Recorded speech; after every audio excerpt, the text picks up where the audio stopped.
Serkan Toto is CEO of Kantan Games. He told me how China's gaming regulations compare to those in Europe. It's night and day.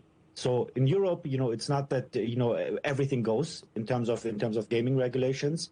So for instance, the Netherlands is a jurisdictions where there are some curbs on what game developers can do in terms of monetizing their games.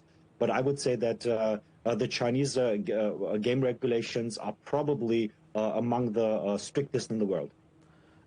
So the Chinese gaming regulator is seeking public comments on the proposals by the 22nd of January next year. So we will see more stringent regulations.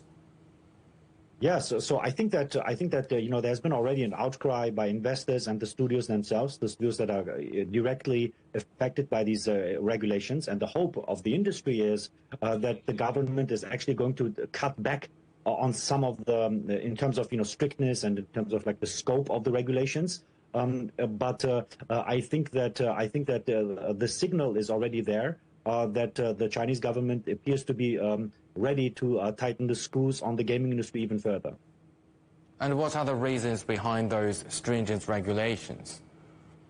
Yeah, so I think that the Chinese government believes that playing games, especially for minors, but as you can see now with the new set of regulations that have been drafted, also for adults, are not in the interest of the country, right? So you can clearly see that the Chinese government wants to basically combat game addiction, or the phenomenon that certain people spend too much money and too much time on games, and they see that as a societal problem, which is very, very different from Western societies at the moment.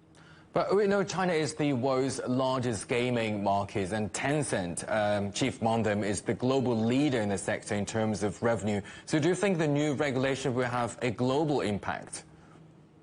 Yes. So I think that the Chinese game developers are very good at adapting to new rules, but there's a limit to that. So to being adaptive to regulations and laws. But so far, I think that they've been very resourceful.